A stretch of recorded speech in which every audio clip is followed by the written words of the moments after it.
देखिए डेंगू के पेशेंट को काला नमक चाहिए। आप अगर काला नमक दे रहे हैं उसको, चाहे फल में डालकर, चाहे सलाद में डालकर, चाहे जूस में डालकर, तो आप उसे दे रहे हैं मैग्नीशियम एंड पोटेशियम।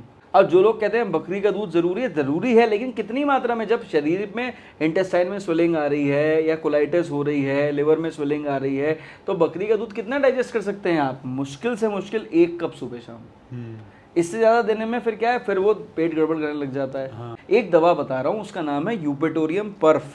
ये हॉस्पिटलाइजेशन की जरूरत नहीं पड़ेगी, ट्राइड एंड टेस्टेड मेडिसिन है। ये मेट्रोपॉलिटन सिटीज में कहाँ मिल रही है गिलोय, कहाँ मिल रहा है पपीते के पत्ते का रस।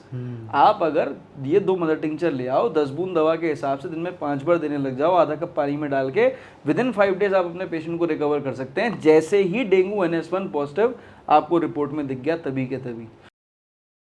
नमस्कार दोस्तों, मैं हूं हिमांशु भट्ट। डेंगू बुखार में हमारी प्लेटलेट्स बहुत तेजी से गिरने लगती है, शरीर कमजोर होने लगता है और हॉस्पिटल में एडमिट तक होना पड़ जाता है। लोग तरह तरह के नुस्खे अपनाते हैं प्लेटलेट्स को बढ़ाने के लिए, कमजोरी को दूर करने के लिए डाइट फॉलो करते हैं, दवाइयां खाते हैं, लेकिन कई बार पूरी तरह से रिकवर होने में और शरीर की कमजोरी को दूर करने में काफी समय लग जाता है। लेकिन दी हेल्थ शो में आज हम डॉक्टर चक्षु मिश्रा जी से जानेंगे कि डेंगू बुखार में प्लेटलेट्स को जल्दी बढ़ाने के लिए और शरीर की कमजोरी को जल्दी दूर करने के लिए और जल्दी रिकवर होने के लिए कौन सी डाइट को किस तरह से फॉलो किया जाए ताकि आप जल्दी रिकवर हो सके और आपकी प्लेटलेट्स भी बढ़ सकें। और साथ ही होम्योपैथी की मेडिसिन भी बताएंगे आपको, जो आप डेंगू के समय पर इस्तेमाल कर सकते हैं इलनेस से वेलनेस की तरफ बढ़ने के लिए। तो सर, आपको मेरा प्रणाम और बहुत बहुत स्वागत है। नमस्कार। सर, हम बात कर रहे हैं डेंगू की, कि डेंगू में प्लेटलेट्स कम हो जाती है। नॉर्मली फीवर आता है तब भी लोगों की कई बार प्लेटलेट्स कम होती है, लेकिन सबसे पहले ये जानना जरूरी है प्लेटलेट्स होती क्या है। देखिए, प्लेटलेट्स हमारी बॉडी में कई तरह के सेल्स हैं। एक होता है RBC, लाल रक्त कोशिकाएं, एक होता है WBC जो कि हमारा इम्यून सिस्टम के सेल्स हैं, एक होता है प्लेटलेट्स। प्लेटलेट्स का काम है थ्रोम्बोसिस को, जिसे कहते हैं अपील करना, यानी हमारे शरीर में कोई कट लग गया तो वहाँ पे वो जो घाव है वो भर जाए, कट भर जाए, या शरीर में कोई इंटरनल ब्लीडिंग हुई वो रुक जाए। तो ब्लीडिंग को स्टॉप करने का काम, अरेस्ट करने का काम वो प्लेटलेट्स करते हैं। तो ये हमारी ऐसी रक्त कोशिकाएं हैं जो कि इंटरनल ब्लीडिंग हो या एक्सटर्नल ब्लीडिंग हो, खून कहीं से भी बहना शुरू हो, उसे थमने का, बंद करने का काम करती हैं। सर, अक्सर डॉक्टर्स को बोलते सुना है ना कि प्लेटलेट्स इतनी कम हो गई हैं, जैसे कई बार जनरली कहते हैं ना कि प्लेटलेट 10,000 या 4-5 हज़ार से कम हो जाए तो इंटरनल ब्लीडिंग होनी शुरू होती है। तो ऐसा क्यों है कि प्लेटलेट्स जब बहुत ज़्यादा डाउन हो जाती है तो हमारे अंदर ब्लीडिंग होने लगती है, खून निकलने लगता है? हिमांशु, इस सवाल को थोड़ा सा रिप्लेस करते हैं। इससे आप ऐसा समझिए, सवाल ये होना चाहिए कि भाई डेंगू में या किसी भी बुखार में जब प्लेटलेट कम होती हैं तो पहली बात तो क्यों होती हैं। हाँ। तो देखिए, आप अगर हम सिर्फ डेंगू की बात करते हैं अभी, मैं आपको बता दूं, ना सिर्फ डेंगू में, टाइफॉइड फीवर में भी सबसे ज़्यादा प्लेटलेट्स डाउन होते हैं। ठीक है, अब सपोज करिए डेंगू फीवर जो है उसमें एक मच्छर साहब आए, एडीज एजिप्टी, उन्होंने आके आपको काटा और उन्होंने आपको इन्फेक्शन दे दिया डेंगू वायरस का। अब ये जो डेंगू वायरस है, आप ये समझ लीजिए 2 तरफा एक्शन करता है आपके प्लेटलेट्स के ऊपर।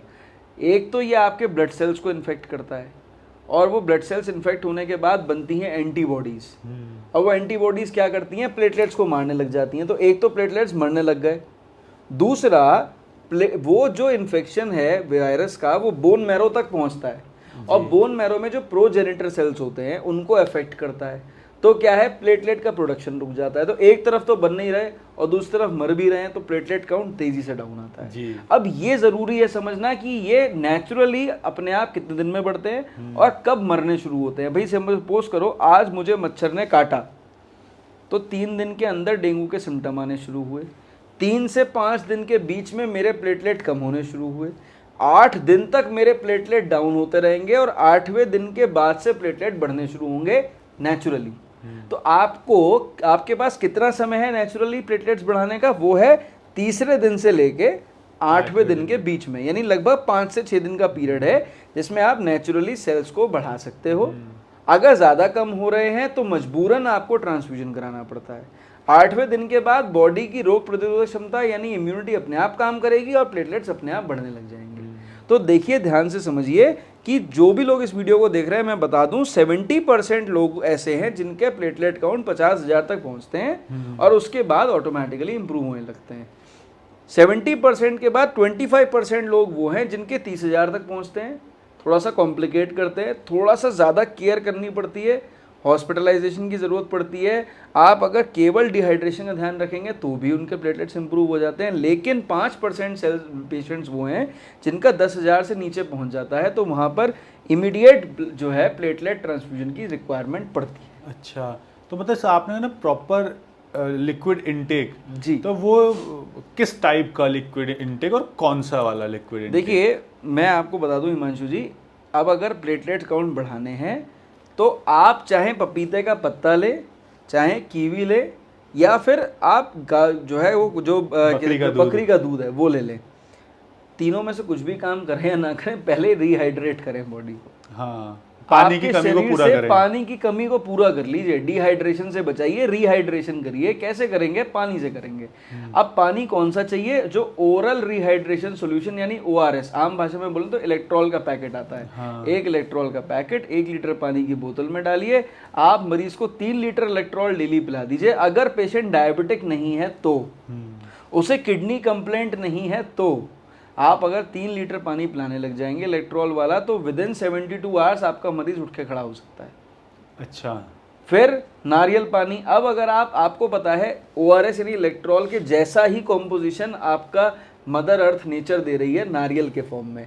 आप नारियल पानी, अब तो आप मान के चलें हरी जगह मिलने लग गया है। हाँ। तो आप नारियल पानी, फ्रेश नारियल, टेंडर कोकोनट है उसे ले आएँ। आप 3 नारियल भी मरीज को दिन में 3 बार के हिसाब से पिला देना, तो भी आपका मरीज 72 घंटे से, मतलब 3 दिन से 5 दिन के बीच में उठ के खड़ा हो सकता है। तो हाइड्रेशन बहुत इंपॉर्टेंट है, क्योंकि शरीर में जब पानी ही नहीं होगा तो खून गाढ़ा होता चला जाएगा। ऐसे में हेमरेज ज़्यादा होने के चांसेस हैं, ब्लड क्लॉट होने के चांसेस हैं। कई बार कॉम्प्लिकेशन में पेशेंट्स को मल्टी ऑर्गन फेलियर में जाने के भी चांसेस हो जाते हैं। तो लेकिन सर यहाँ पे ये ब्लड क्लॉटिंग जो होती है ना, मतलब हमारे इंटरनल ब्लीडिंग, वो कौन सी कंडीशन में होती है जब प्लेटलेट्स कम होती है और क्यों होती है? देखिए, ब्लीडिंग इसलिए होती है कि मल्टीपल ऑर्गन्स में इन्फ्लेमेशन होने लगे। भाई, आपने कोरोना में सुना साइटोकिन स्टॉर्म आती थी, तो वो साइटोकिन स्टॉर्म क्या कर रही थी? वो बेसिकली इन्फ्लेमेशन पैदा कर रही थी। तो कोरोना में भी तो वायरस था। हाँ। डेंगू में भी वायरस है। वायरस की एक जनरल टेंडेंसी है कि वो इन्फेक्ट करेगा तो वो इन्फ्लेमेशन करेगा। इन्फ्लेमेशन करेगा तो मल्टीपल ऑर्गन्स इफेक्ट होंगे, वहाँ पे हल्की फुल्की ब्लीडिंग होगी। अब अगर प्लेटलेट काउंट्स रहते हैं शरीर में तो वो ब्लीडिंग को होने नहीं देते, होते हैं तो अरेस्ट कर लेते हैं। प्लेटलेट काउंट डाउन हो जाएंगे तो मल्टीपल ऑर्गन्स से छोटी छोटी कैपिलरी या छोटी छोटी रक्त की जो धमनियाँ है उससे ब्लीडिंग होगी। ऐसे में क्या होगा? डेंगू, हेमरेजिक फीवर, पिटीचियल हेमरेजेस, यानी आपके हाथ के ऊपर लाल लाल रंग के धब्बे आने लग जाएंगे। मल्टीपल, आपने बहुत सारे मरीज देखे होंगे जिनके नेचुरली भी हाथ पर, पैर पर अलग अलग फोड़े फोड़े से बन जाते हैं, लाल लाल लाल लाल दाने हो जाते हैं, वो भी तो हेमरेज ही है। उसे हम पिटीचियल हेमरेज बोलते हैं। तो ये क्या है? ये शो कर रहा है कि छोटी रक्त की धमनियाँ, छोटी रक्त की वेसल्स, उसमें ब्लीडिंग हो जा रही है। अच्छा, तो वो क्या करेंगी? वो जब इंटरनल ब्लीडिंग होगी तो कॉम्प्लिकेशन हो सकता है। ब्रेन में भी ब्लीडिंग हो सकती है, आपके लंग्स में भी ब्लीडिंग हो सकती है, लिवर में भी हो सकती है, इंटेस्टाइन्स में भी हो सकती है, किडनीज में भी हो सकती है। मल्टीपल ऑर्गन्स में आपको ब्लीडिंग हो सकती है और आप मल्टी ऑर्गन फेलियर में जा सकते हो। सर, बहुत से लोग पूछते हैं कि दवाई क्या होती है जो प्लेटलेट्स को बढ़ा दे? क्या ऐसा कुछ चमत्कार है जो प्लेटलेट्स की दवाई को मतलब प्लेटलेट्स को बढ़ाने की दवाई हो? चलिए साहब, देखिए, दवाई से पहले हम खुराक पर बात करेंगे। आइडियली अगर आपको, जैसे मैंने बताया कि प्लेटलेट्स नेचुरली बढ़ाने हैं, तो समय कितना है? तीसरे दिन से लेके, तीसरे दिन के बाद से लेके 8वें दिन के बीच में, तो 5 दिन का समय है। अब इस 5 दिन के समय में ज़रूरी है क्या कि आप 5 दिन ही ध्यान दें? भाई, आपने टेस्ट करा लिया सपोज दूसरे दिन, आप दूसरे दिन से शुरुआत कर दीजिए। किसकी? सबसे पहले रिहाइड्रेशन। जैसे मैंने बताया, 3 नारियल पानी दिन में 3 बार, या 3 लीटर इलेक्ट्रॉल दिन में 3 बार, मतलब 3 लीटर इलेक्ट्रॉल नहीं, 1 लीटर इलेक्ट्रॉल दिन में 3 बार, 1 नारियल पानी दिन में 3 बार, ये आप डेली दीजिए। फिर विटामिन B12 बहुत ज़रूरी है। देखो, विटामिन B12 का मतलब होता है मिथाइल कोबैलेमिन। आपकी बॉडी में पर डे 2.5 माइक्रोग्राम चाहिए। आप अगर कोई भी एक नॉर्मल सी मार्केट में मिलने वाली दवाई, जैसे न्यूरोबियन फोर्ट हो गई, मी कोबाल 500 हो गई, इनमें से कोई भी गोली अगर एक गोली डेली खा रहे हैं, पेशेंट को दे रहे हैं, सफिशिएंट विटामिन B12 मिल जाएगा। आरबीसी के प्रोडक्शन में हेल्प करता है, प्लेटलेट की डिस्ट्रक्शन को कंट्रोल करता है, बॉडी के अंदर नर्व्स की वीकनेस नहीं होने देता, तो जो बहुत ज़रूरी है। फिर विटामिन C चाहिए। विटामिन C कैसे मिलेगा? लोग कहते हैं कीवी खा लो। अरे भैया, तो कीवी कितनी महंगी है, हर पेशेंट तो अफोर्ड नहीं कर सकता। अरे अमरूद खा लो ना, अमरूद में तो विटामिन C है। आंवला मिल रहा है, आंवला खा लो, उसमें विटामिन C है। अरे मौसमी का जूस मिल रहा है, उसमें विटामिन C है। तो विटामिन C हाईएस्ट एंटीऑक्सीडेंट है, आपकी बॉडी में सेल्स के प्रोडक्शन को बढ़ाता है, डिस्ट्रक्शन को कम करता है, एंटीऑक्सीडेंट्स देता है, तो ऑक्सीडेशन प्रोसेस इंप्रूव करता है। सबसे सस्ता नींबू है, विटामिन C ले लीजिए। बस वह गला पकड़ने का खतरा रहता है, लेकिन अगर नींबू पानी आप पेशेंट को पिला रहे हैं, विटामिन C ले, 2 नींबू पर डे अगर मरीज को दे रहे हैं, तो डेली की विटामिन C की रिक्वायरमेंट पूरी हो जा रही है जी। ठीक है, अब आ जाइए काले नमक। देखिए, डेंगू के पेशेंट को काला नमक चाहिए। आप अगर काला नमक दे रहे हैं उसको, चाहे फल में डालकर, चाहे सलाद में डालकर, चाहे जूस में डालकर, तो आप उसे दे रहे हैं magnesium and potassium. Magnesium and potassium संग में जाएगा तो बॉडी की वीकनेस को कम करेगा, लिथार्जी कम करेगा, बॉडी पेन कम करेगा, पेशेंट ज़्यादा कंफर्टेबल फील करेगा। अब जो लोग कहते हैं बकरी का दूध ज़रूरी है, लेकिन कितनी मात्रा में? जब शरीर में इंटेस्टाइन में स्वेलिंग आ रही है, या कोलाइटिस हो रही है, लिवर में स्वेलिंग आ रही है, तो बकरी का दूध कितना डाइजेस्ट कर सकते हैं आप? मुश्किल से मुश्किल 1 कप सुबह शाम। इससे ज़्यादा देने में फिर क्या है, फिर वो पेट गड़बड़ करने लग जाता है। है ना? तो इसलिए एक लिमिट अमाउंट में सब चीज़ें दें, बहुत ज़रूरी है। और उसके बाद दवाइयों के बारे में सोचें।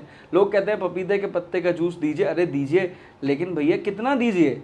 अगर आप 2 से 3 ml आधा कप पानी में डाल के सुबह शाम दे रहे हैं, मोर देन सफिशिएंट है। इससे ज़्यादा करेंगे कसैला होता है, पेशेंट को पेट में दिक्कत होती है, गैस वैस बहुत ज़्यादा बनती है, पेशेंट को उल्टियाँ तक आने लग जाती हैं। लेकिन सर, अब बहुत से पेशेंट क्या करते हैं, जैसे होता है ना जनरली प्लेटलेट्स डाउन हो गई, ये खा लो वो खा लो, ये सब करते हैं। कौन सा भोजन खाना चाहिए, ईजी टू डाइजेस्ट वाला, या फिर वो कुछ भी खा सकता है? सपोज करिए, मैं आपको एक इजी एग्जांपल देता हूँ। अगर आपको एक आपके घर में कोई डेंगू का पेशेंट हो गया, तो आप ये मान के चलिए कि आपके पेशेंट के मुंह में दांत ही नहीं है। क्यों? इंटेस्टाइन में स्वेलिंग है, तो मुंह से अगर आप चबा के भेजेंगे, इंटेस्टाइन तो डाइजेस्ट कर नहीं पाएगी ना। हाँ जी। तो आप ऐसा खाना दीजिए जो इजीली डाइजेस्टेबल हो। आपको रोटी देनी है, दाल में भिगो के दीजिए, दही में भिगो के दीजिए, ठीक है, दूध में भिगो के दे दीजिए। चावल देने हैं, घुटे हुए दीजिए। सब तरह की सब्जी दीजिए, सब तरह का जो है आप क्या कर सकते हैं, सब तरह का जूस दे सकते हैं। एक बड़ा इंटरेस्टिंग आपको चीज़ बताता हूँ, जो मैं एज ए डॉक्टर कई पेशेंट्स में ट्राई करता हूँ और बहुत इफेक्टिव है। हम क्या करते हैं, आयरन और फॉलिक एसिड बहुत इंपॉर्टेंट है प्लेटलेट काउंट बढ़ाने के लिए, क्योंकि iron deficiency anaemia and megaloblastic anaemia, 2 तरह के एनीमिया होते हैं। आप आयरन सफिशिएंट मात्रा में दे रहे हैं, फॉलिक एसिड दे रहे हैं, तो उससे बहुत फ़र्क पड़ता है प्लेटलेट काउंट बढ़ने में, है ना। तो आप एक जूस बनाइए, उसमें आप थोड़ी सी लौकी डालिए, लौकी के संग में थोड़ा चुकंदर डालिए, उसके संग 2-3 पालक के पत्ते डालिए, और उस जूस को निकाल के थोड़ा सा मौसमी के जूस उसमें मिक्स कर लीजिए। तो फ्रूट जूस और वेजिटेबल जूस मिक्स कर दिया, काला नमक डालिए। अपने पेशेंट को आप 1 गिलास सुबह शाम दीजिए, दिन में 3 बार दे दीजिए। आप 5 दिन तक दे के देखिए, आपके पेशेंट का प्लेटलेट काउंट ज़्यादा गिरेगा भी नहीं, आपके पेशेंट को वीकनेस भी नहीं आएगी, वो ज़्यादा बेटर रिकवरी करेगा। और डाइट जो आपको देनी है, सब तरह की सब्जी खिलाओ, सब तरह के फल खिलाओ, लेकिन घुटा हुआ। ऐसा मान के चलो कि आपके पेशेंट के मुंह में दांत ही नहीं है। ऐसा खाना देंगे, इजीली डाइजेस्टेबल होगा, पेशेंट को बिल्कुल प्रॉब्लम नहीं आएगी। लिक्विड के फॉर्म में होगा। लिक्विड के फॉर्म में होगा। लेकिन सर, ये तो भोजन हो गया ना, अब होम्योपैथी का क्या रोल है? जब प्लेटलेट नेचुरली बढ़ सकती हैं, हम भोजन पे कंट्रोल करें, लिक्विड डाइट ले, विटामिन C ले, B12 ले, अलग अलग प्रकार के एसिड लें, मिनरल्स, विटामिन्स ले, तो वो बढ़ सकती है नेचुरली।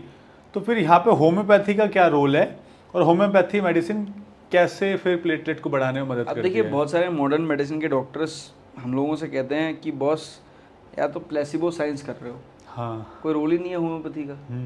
ठीक है। और कई बार ऐसा होता है कि हमको स्पेशली बुलाते हैं कि यार ये पेशेंट आईसीयू में बड़ा कॉम्प्लिकेट कर गया है, या ये वार्ड में बड़ा कॉम्प्लिकेट कर रहा है और ये इम्प्रूव नहीं हो रहा, क्या होम्योपैथी कुछ कर सकती है?